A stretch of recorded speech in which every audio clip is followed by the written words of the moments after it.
What's up? Welcome into the latest Irish Huddle podcast. I'm Patrick Engel, joined by the venerable Lou Somogyi. Notre Dame taking on Louisville in its fourth straight home game to open the year. And Lou, this is kind of a significant visit for Louisville to Notre Dame Stadium. Tell us why, or at least what could be a rare piece of history, I guess you'd call it. What would happen if Louisville can pull off a shocker on Saturday? Well, there was a terrible stretch there from about 2009 to 2016 where first-time visitors to Notre Dame regularly won. It was Connecticut in 2009, and 2010 it was Tulsa, 2011 it was South Florida, and it even included Louisville in 2014, Virginia Tech in 2016. But Louisville now will try to become only the fourth team in history to win their first two matchups at Notre Dame Stadium. The other two were USC in the 1930s, Michigan in 42, and then 78. Long gap there, not quite like USC between visits. And then Missouri did it twice in the 1970s. Well, consider yourself educated. I certainly do. Lou always coming through with the news and notes there of any, even the seemingly mundane October football game against a team that can't stop turning the ball over. But I specialize in the mundane. Well, I was going to say this game is mundane, but anyway, nonetheless, always trying to inform and educate you guys here on all things Notre Dame, present and past, on this podcast. This is a historical or Notre Dame history podcast here. Anyway, the best way to support this podcast is to subscribe to blueandgold.com. And if you're listening, please leave us a rating, leave us a review, subscribe to the podcast on Apple or Spotify, or if you're watching on YouTube, like us by hitting that thumbs up button or subscribe to our channel on YouTube. And you can follow us on Twitter at Patrick Engel, ENGEL _, and you can follow Lou at BGI _ Lou Somogyi, SOMOGYI. So if Louisville is actually going to enter that rare air, it'll be an upset. Notre Dame is a 16.5-point favorite, but at any rate, Louisville coming in here at 1-3, 0-3 in the ACC, took a pretty alarming loss, I would call it, to Georgia Tech.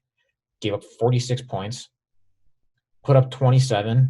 Not exactly the healthiest number against a defense. It's still kind of rounding into form, and certainly something that was tanked by, once again, some turnover problems. Louisville's among the highest turnover rate teams in the country. But Lou, what are you watching for when Louisville comes to town as far as what they're actually going to try to do to win this game and what they bring? Similar to Florida State last week, in that I wondered about where the mental state of Florida State was, because an extremely disappointing start to the season, and they showed that they came to play. They fell behind early, 14-3, and I'm thinking, okay, when are they going to throw in the towel? And they didn't. They took the lead at 17-14. They cut it to 35-26.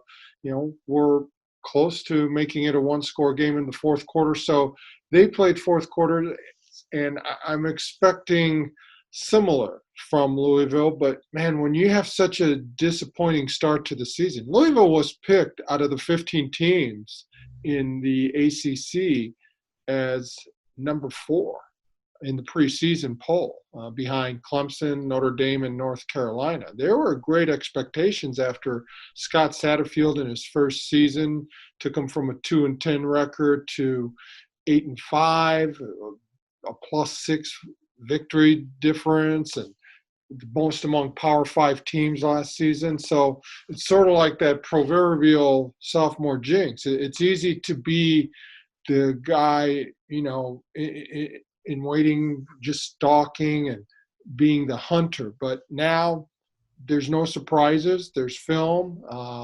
There's a collection of library on them, and the expectations are different, and not people always don't react well to when expectations are put on them. So they're very similar to Florida State, not only in how they run their offense, but in also the mindset they might be coming in, because I'm sure they were not expecting 0-3 in the ACC.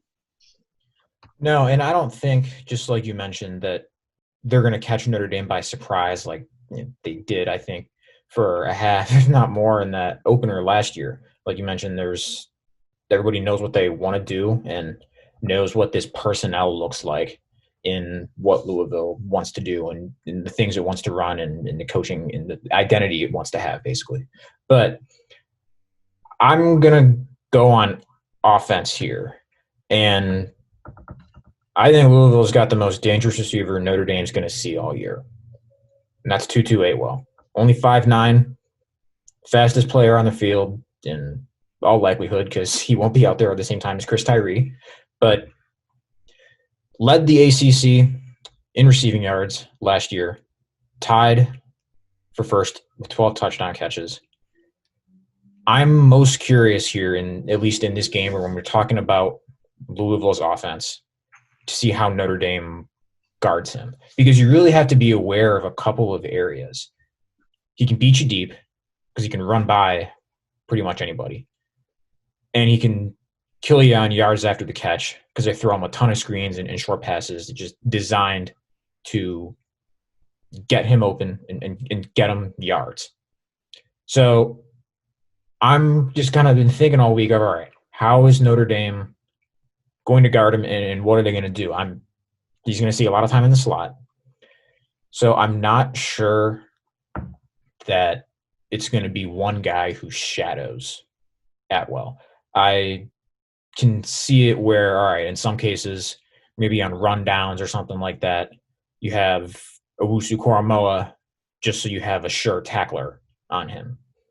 In others where, or especially if he's on the outside, all right, what do you do? Is it something where you put a Tariq Bracy there because he's faster, or someone like a Nick McLeod to physically challenge him and throw him off some of these routes? This is something that's really intriguing to me, or if I don't know if it's going to be a specialized, unique plan to the degree that it was where we saw with USC last year, where Clark Lee just said, all right, this is an air raid, and I don't care who they're throwing it to. We just got to stop these dudes. I mean, yeah, they sold out for Michael Pittman in particular, but 3 safeties the entire time. I don't know if we'll see something like that, but I think it'll be a very targeted and interesting approach of making sure you've got someone on Atwell, on a mix of guys on Atwell, depending on the situation, because he can beat you in a lot of ways. And, yeah, you worry about bad tackling on him, letting him break one, or just running right past you.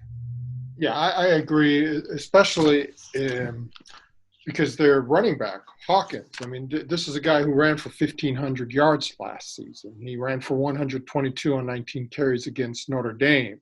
So you can't just sell out on the pass, because this is a proficient running team with Hawkins, plus Malik Cunningham, their quarterback. Now, his running totals are down this year, mainly because there's been a proliferation of sacks, including 7 by Pittsburgh. But you can't sell out on just one area against Louisville, especially because they really made their hay last week or last year with the running attack. Now, the one thing, and we touched on this earlier, that sophomore jinx type of deal, there were some surprise elements that Scott Satterfield could use last year. Atwell averaged a whopping 18.4 yards per catch last season on his 69 receptions. This year on the 25 receptions, it's down to 11.2.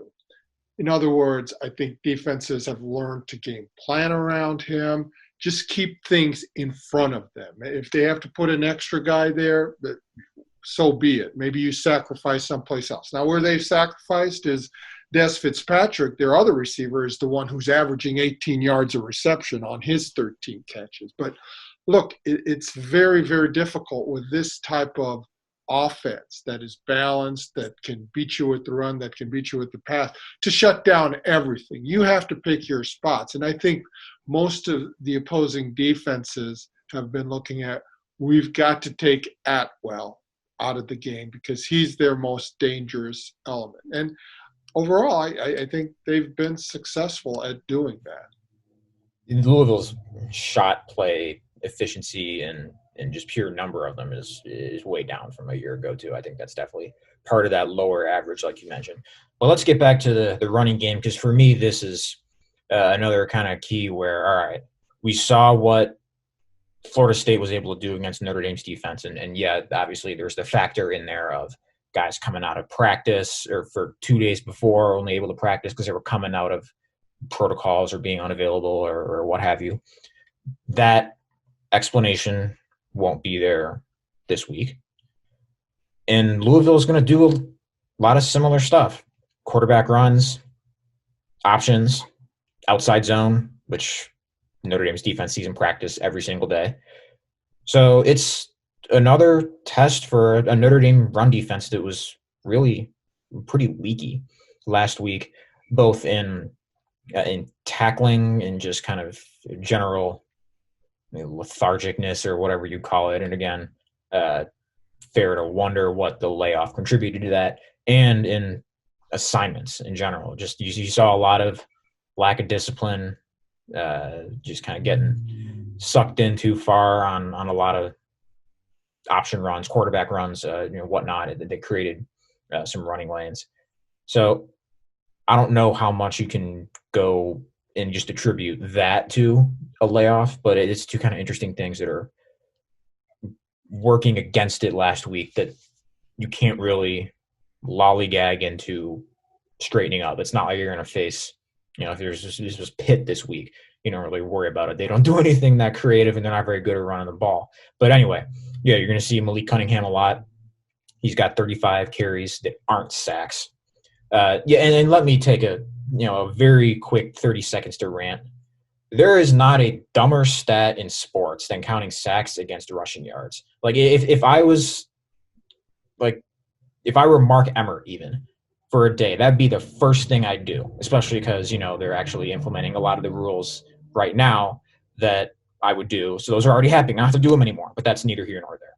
So anyway, yeah, it's a big game in a important quick turnaround for Notre Dame's run defense here, because they're going to see a lot of intricate things and things that just in general are hard to guard.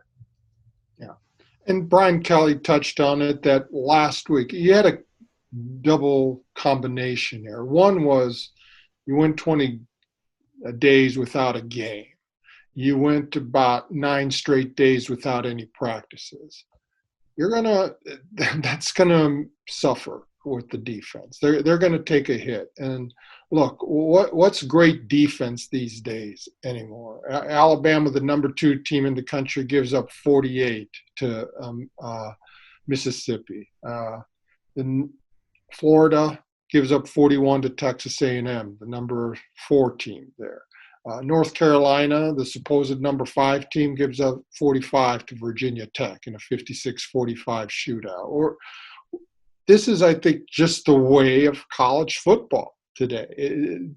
I asked Brian Kelly about it today, and it's a combination of many different factors. But the one thing he did emphasize was that perhaps last week they were trying to get too much into that perfect call, the perfect play on defense. And when you get into that, then it's like trying to be great at everything. You usually end up good or mediocre in everything.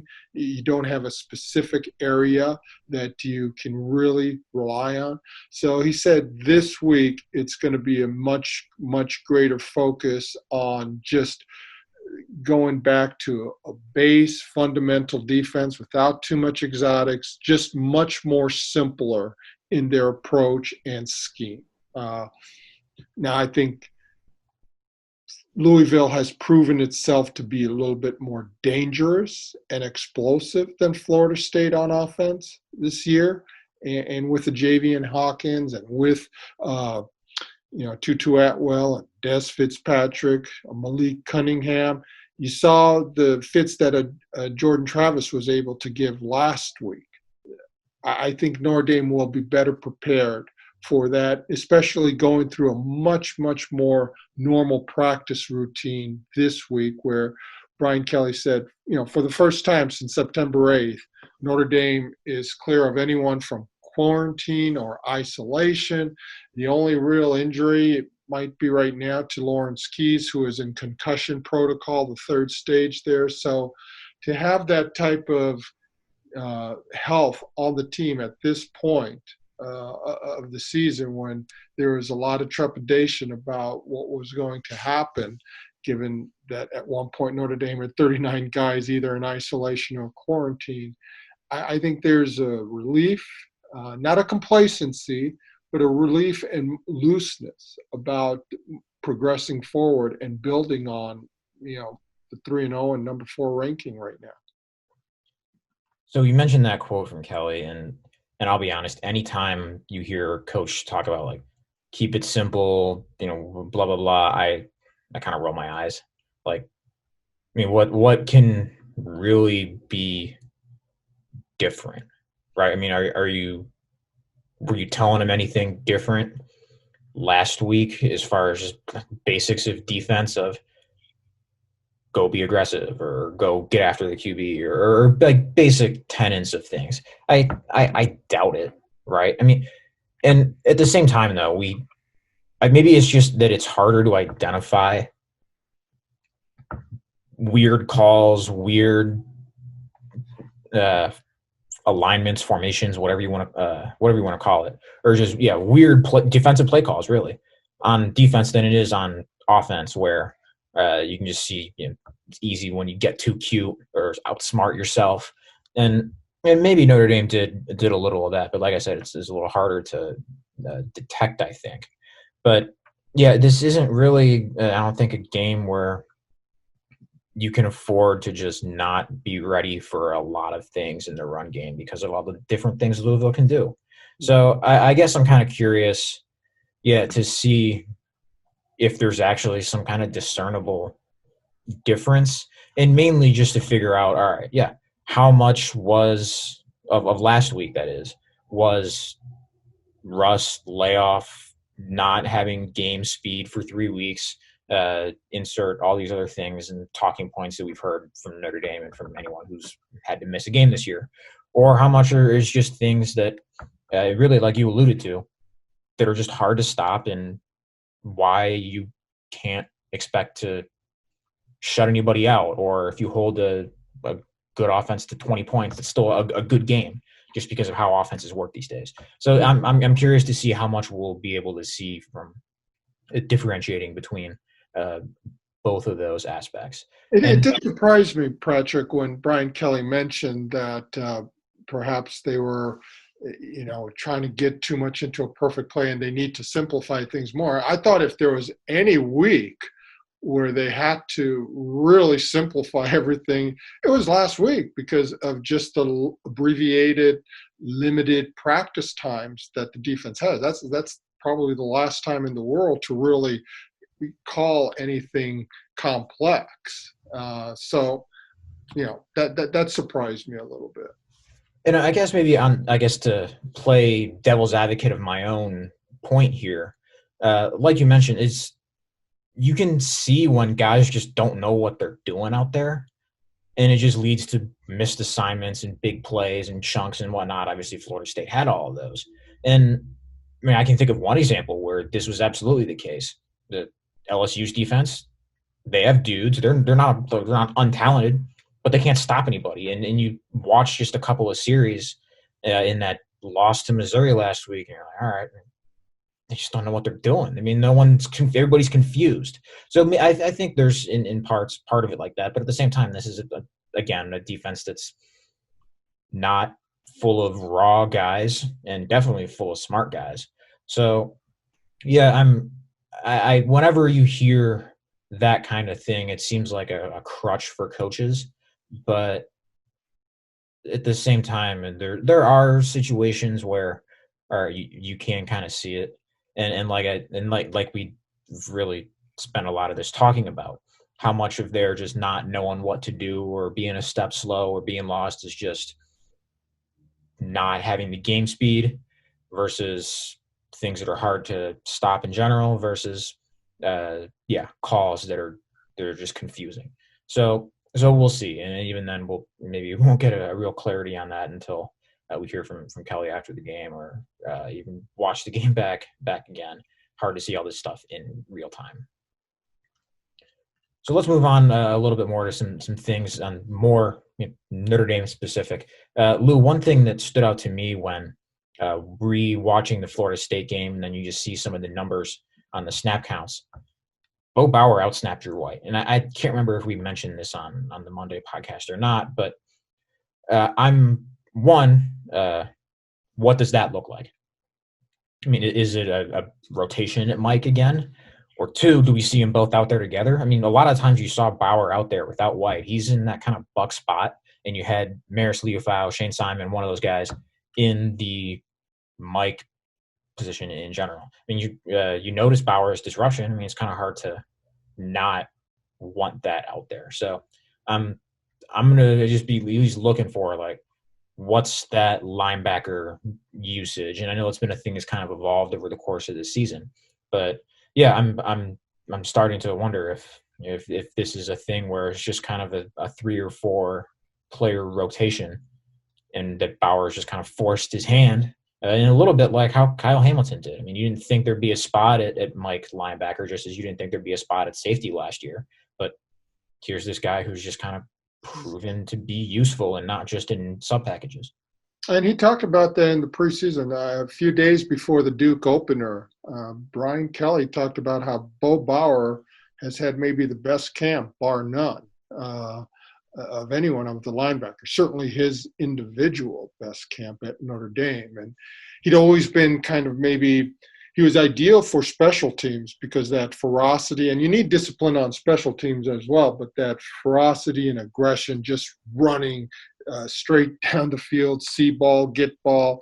That's what made him the special teams player of the year last year, recording 13 tackles. But now he's also harnessed it into a disciplined, assignment-conscious ability at the position. And you're right, he ended up with 40 snaps on Saturday against Florida State, while White had 34, which is still a good amount. And I think one of the things that was interesting that Brian Kelly mentioned on Monday was he talked about how we can't just be pigeonholing or classifying that this guy is a buck only or this guy is only a Mike or middle linebacker.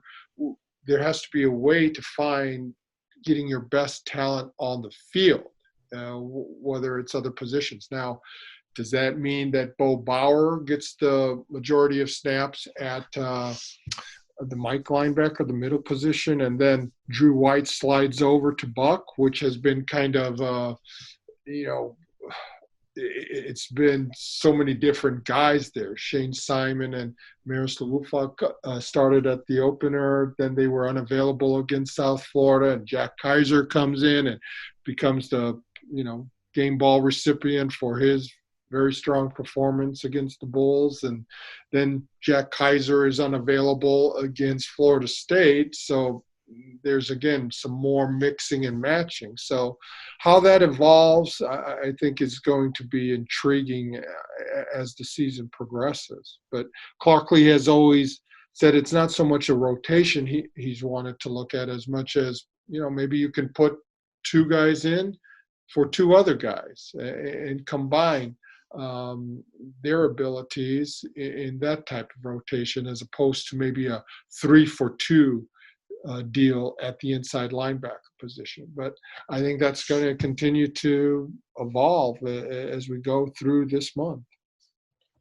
I think there's absolutely a case to be made that Bo Bauer and Drew White are 2 of your best 3 linebackers, and that third one is Owusu-Koramoah. So if that's the case, you owe it to yourself to have that be a package, if not the package, of both of those guys out there at the same time. I'm wondering if we'll see it this week, and certainly that'll be something I look out for. But at the same time, and I guess this goes back to what you said, it seems kind of hard to envision after what Kaiser did against South Florida that he'd not have some type of role. I don't know what that's going to look like this week. I mean, we heard that a bunch of guys were in protocols until late before the Florida State game, and they were only able to play a few snaps. We know Jack Kaiser is on track to be available, is what Brian Kelly told us. I'm not sure what that means in terms of snap count. Same thing goes for Myron Tagovailoa-Amosa, defensive tackle. And at the same time, it's harder to envision not having Shane Simon, Maris Liufau at least still getting some kind of chance because they initially won the job in camp. And it's been 3 games. It's not like you're clinging on to camp after 7 games or half the season like it in an ordinary year. We'd be coming up on that point right now. But ultimately, it's these linebacker rotations aren't particularly deep as far as like just the pure ability to play a lot of guys. It's the position just isn't quite like hockey, where in your base defense you just see a lot of shuffling. So I'm just kind of wondering eventually when we start to see some clarity on, all right, do they have an obvious 3, maybe 4? And again, one of those guys is going to be Jeremiah Owusu or Amoa. He's not coming off the field, especially now that his backup got hurt. And Paul Moala, out for the year, torn Achilles. I don't remember if we mentioned that on Monday or not. But at any rate, it's something that I'm just kind of wondering if when does Clark Lee want to tighten that up a little bit, even if you mentioned like some shifting, but not a lot, because eventually you want your best players out there as much as possible. Yeah. Well, last year, Drew White had 621 snaps and Bo Bauer only 91. Right. So there was a disparity, a conspicuous gap.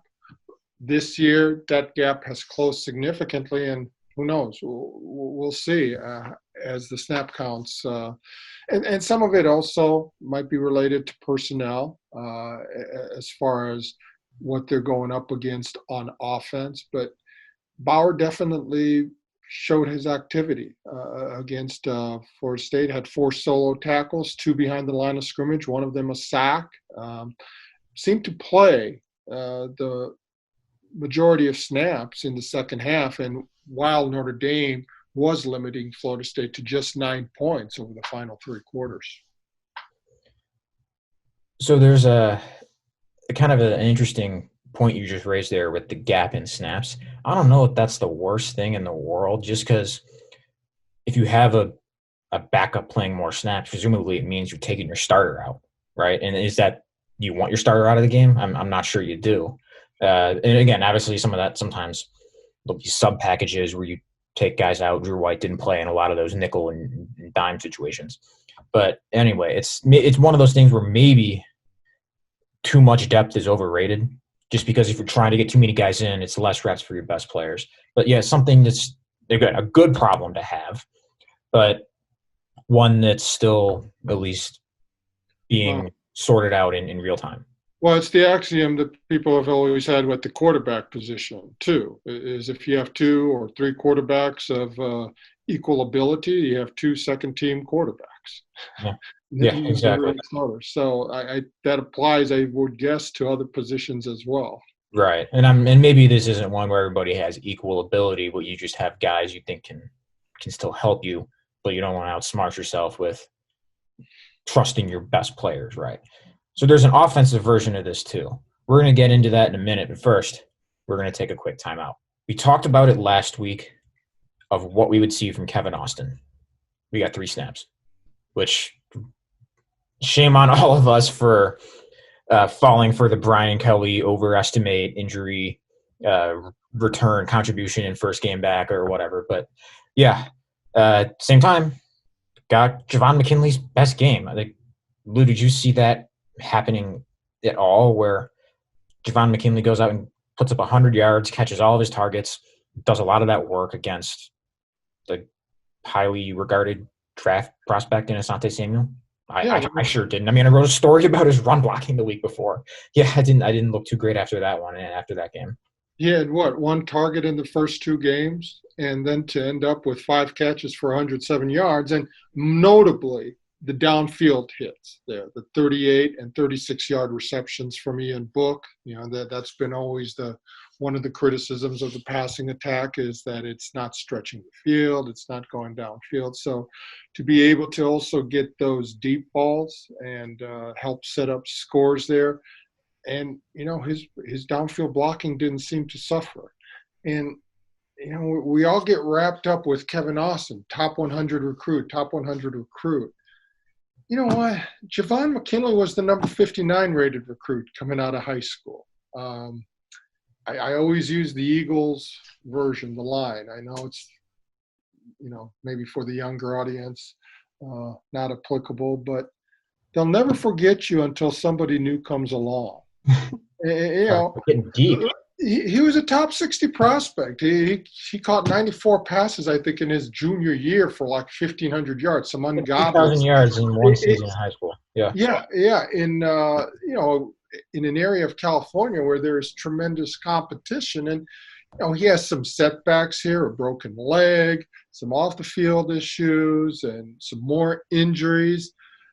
But a couple weeks ago, when we had a chance to speak with him via Zoom, I mean, this is somebody who has his eye on the prize, as far as he's here to build up, not only his academic resume, but his athletic resume. He spoke about it, frankly, that he wants an opportunity to get into the NFL. And he's shown his leadership. He's demonstrated with his blocking that has been a great example to a lot of the younger players. It's sort of like a Chase Claypool excelling on special teams. Other team players look at that, whether it's a Jeremiah Owusu-Koramoah too, who's on special teams this year, saying, you know what, if he can do it, why the heck can I? And, that's another way to make a name for yourself or get on a roster in the NFL. And look, the clock is ticking for Javon, even though he could come back, I suppose, next year. But he's in his 5th season, but he wants an opportunity to be able to, showcase himself at that level too, which there's nothing wrong with that, as long as your individual goals don't supersede the team ones. But from the way he's performing, it's not. So let's not forget that, next year I can see, let's say Javon leaves and Kevin Austin is playing regularly and is catching, 4 or 5 passes a game. Then it's going to be, well, why isn't Jordan Johnson playing? He's the 5-star guy and everything. And it's already happening now. They'll never forget you until somebody new comes along. But it's a progression. It's a discipline. It's a process to just adjust there to that college game. If you're good enough, if you're displaying everything that the staff wants, you're going to get in there. Michael Mayer is proof. Chris Tyree is proof. It's just, it comes at different times for different people. It's not one size fits all. I think, too, the other side of what you mentioned is, at some point, a recruiting ranking's an empty number, and maybe after a guy who's played 4 years in his 5th year, that's the case. But this was definitely a game that's like a sense of urgency, right? I mean, definitely a thing that conveyed a guy who said, I'm in my 5th year. If I don't catch passes, I might not be here 6th year because they won't ask me back. Certainly won't really have much of a resume to be a pro receiver because I haven't caught the ball much, so I'm just going to go produce. So, yeah, he's someone who kind of forced his way in here. But at the same time, and again, it wasn't against some paupers in New Mexico's defense like we saw him put up numbers there last year. It's against a good corner. So, I mean, it makes you feel good about the position. You still want to see what happens after more of a couple games. But at the same time, like, Austin has the intrigue of the unknown or just lack of pure opportunity. I'm not sure we entirely could have said that about McKinley. I mean, he'd been passed up, right? I mean, Austin was hurt and then suspended for just really what it was. I think you still got to try to get him the ball. Just, again, you still want to see what the ceiling is of this group. And I know we use that word and harp on it a ton. And I think it's a similar question of like the linebackers. Are those your two best receivers, or at least two of your three best receivers? Obviously, Braden Lindsey would have something to say about that, as he should. But if those are two of your three best, do you try to get them out there in the field at the same time? I think absolutely. I think this is a game where you can experiment with that. I'm not really sure Louisville is going to have the capability of covering either if they both play a lot. And I would also imagine that Notre Dame will be able to run on Louisville in a I don't know about 350 yards, but it will be able to get what it wants when we're finished with the game there. This isn't a particularly big Louisville line. They'll shoot some gaps. They can move a little bit, but Notre Dame will be able, I think, control the line. But anyway, to get back on the on-ramp here, definitely a situation where you consider playing them both, and definitely a spot where I know McKinley did what he did. I still think you want to see Kevin Austin in a bigger role, more targets. Just again, if let's say he's McKinley or he has a game like McKinley and McKinley does some nice things in this game, but you'd rather have two of those guys than one, right? So I think you still go into this idea of, and it is kind of a quandary. Let's just put them out there as together if we have to just to see what both can continue to give you. Yeah, and look, let's not forget Braden Lindsey either. And he took 52 snaps, I believe it was. Yeah, he's not going anywhere. Yeah, against Florida State. Not saying yet that I think that explosiveness, sooner or later, it's going to bust out, and I think he'll be sent deep as well. We talked earlier about how now you have game tape. Opponents seem to be on to the jet sweep with Lindsey. I'm not sure that that's going to be put on the scrap heap now. I don't think it should be, because the threat of him in motion is going to divert attention on defense, and I think that's a valuable element for this offense to continue to prosper or develop as it has. So, but sooner or later, everyone's going to get their share of opportunities. And I think somewhere down the road here, before the month is over, Braden Lindsey will have that type of opportunity as well.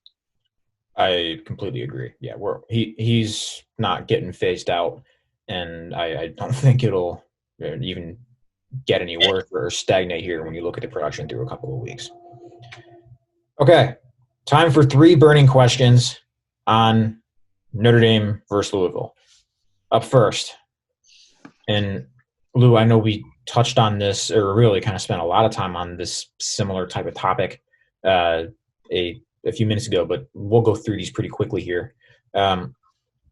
Is the defensive performance against Florida State a one-off, or another bumpy game in store because it's not all tied into having a long layoff? Like I mentioned, we just discussed it, but if you had to give like an actual answer of what you think we'll see, what do you expect between those two options, I guess? Yeah. Look, Clarkley has built up a track record over the past 3 years of seeing that he's going to have a sound defense. Now, I think it's going to help to have Myron back in to the lineup there in that middle there, perhaps to be more of an anchor there. That seemed a vulnerable area. That middle overall seemed to be fairly vulnerable. I think that will help a little bit to rectify that. Maybe establishing a rhythm there also at the linebacking position. You're getting the cornerbacks are coming back. You know, last week at this time, I believe it was Clarence Lewis was out until Thursday. Cam Hart was out until Friday. One other individual was out as well. I'm not sure if it was Tariq Bracy, but that's why you had to move Sean Crawford to the safety position or to the corner position. Sean is now back at safety because you have the cornerbacks working in unison again. They're not under quarantine or isolation. So I think as the defense overall is getting that health back collectively, you'll see a better chemistry as well. Today's defenses, it's more about damage control anyway. But to be able to work together and have that normal week together, I look for it to be a solid effort. I don't think you're going to see shaky tackling or anything like that, but I still think you're going to see multiple touchdowns because this is just a hard thing to stop. Damage control, really, like you said, I don't think you'll go into this expecting 7 points or to hold Louisville to 7 points or 10 points or whatever. So, yeah, I think you'll still see some points to a degree, but tackling, Brian Kelly highlighted that as a thing that wasn't particularly impressive last week, but I think you'll see a lot better there. Which kind of leads me a little bit into the second question, Lou. If you're Louisville's offense, knowing what they do, what on Notre Dame's defense does Louisville try to attack? I think they want to try to with the run. They had success with the run last year against Notre Dame. They ran for 249 yards, and that was against, the linebacking core was young. They were trying to find themselves last season, but you still had guys like Kareem and Aquara on the edge and some experience in the interior. So I think they feel that if they can establish some semblance of a run, that's, I think, really at the heart and soul of a Scott Satterfield offense, that they can build some other elements around them. I don't think they want to go into games saying Malik Cunningham has to carry us with the pass. Pitt game, he threw only 21 times and they scored only 20 points. He was sacked 7 times and threw 3 interceptions. Right. And he's of the 11 turnovers that Louisville has this season, the first 8 turnovers this year were on Malik. 5 of them interceptions and 3 of them lost fumbles. So I don't think they want to just put too much pressure on him to make it go. It's like, let's get the ball to Hawkins. Let's try to get the ball in space to Atwell. We'll take some few deep shots maybe with Fitzgerald as well. But I think it all stems first and foremost from being able to, get that run game established. I think you're right. And in particular, I go right at Notre Dame's edge defenders. Dalen Hayes didn't have his best game guarding some of those QB runs, options, whatnot. Neither did some of the linebackers. I go right there, I attack there, and make them prove that, that was just rust, not being used to the speed, and not seeing that type of stuff since last year, and make them stop it until they stop it. And even if that's only for a half and they stop it then, at least you've done something for a half, and this is a game where you're going into the locker room at halftime, not already completely out of it or downtrodden or whatever. So now go back to Notre Dame's offense for the third one here. After this game's over, are we going to be coming out of it saying, yeah, that was another step for Ian Book? Like, that was another, game where he looked like a dude and made some, impressive throws. I think it will be. I thought he plays, by far his best game against Florida State. And you had, like I mentioned earlier, there were 3 throws that really stood out to me from that Florida State game. I think we'll see similarly 3 where he just decides, I'm just going to go make this throw because I can, and I'm going to complete it. And going within that, the chemistry and comfort with what Notre Dame's trying to do in the passing game and chemistry with his receivers, I think will continue to be ironed out in a sense, and we'll see some more shots, more explosiveness when throwing to receivers. So, I look at this to be another game where Ian Book comes out of it looking pretty comfortable, and that you're coming out of it feeling confident in his ability to hold on against a lot of things. Florida State really has a lot of future NFL players on there.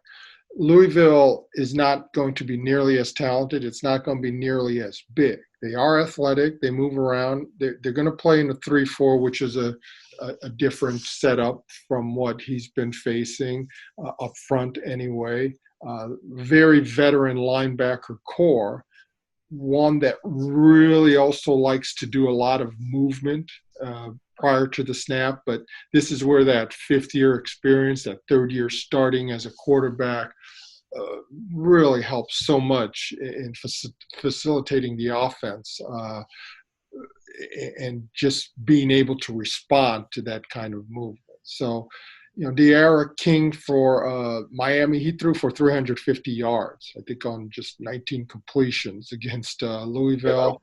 I'm not expecting that kind of output unless they absolutely are going to stack the line with eight or nine people or so. But straight zero blitz all the time. Yeah, I don't think we'll see that either. Yeah, I think there's just going to be a complementary aspect, and he doesn't have to set the world on fire. Just do his job as well.